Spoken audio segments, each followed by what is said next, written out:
கர்த்தருடைய ஊழியத்துல நீ காகமா இருக்கிறாயா, நீ புறாவா இருக்கிறாயா? இன்னொரு கேள்வி கேளுங்க, பக்கத்துல பார்த்து கேளுங்க. நீ காகமா இருக்கிறாயா, நீ புறாவா இருக்கிறாயா? அல்லேலூயா. காகமா இருப்பாயானால் நீ போக்கும் வரத்துமா தான் இருப்பாய். ஆனால் நீ புறாவா இருப்பாயானால் கர்த்தருடைய அந்த சிலுவையை எடுப்பாய், அந்த சிலுவையை சுமப்பாய், அந்த சிலுவையிலே உன்னை அறைய ஒப்பு கொடுப்பாய். கைகளை உயர்த்தி அல்லேலூயா சொல்லுங்க. சபையிலே 3 கூட்டம் இருக்கிறது.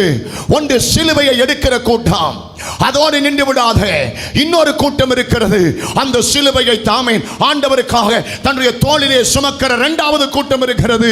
அதோடு நின்று விடாத இன்னொரு கூட்டம் இருக்கிறது.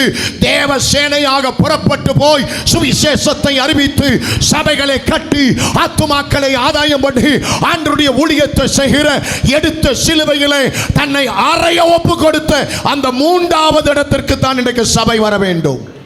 அல்லேலூயா சொல்லுங்க பார்க்கலாம். எடுப்பது பெரிதல்ல, சுமப்பது பெரிதல்ல, அதுல நம்மளை ஒப்பு கொடுப்பது தான் பெரிய ஒரு சத்தியமாய் காணப்படுகிறது. அல்லேலூயா.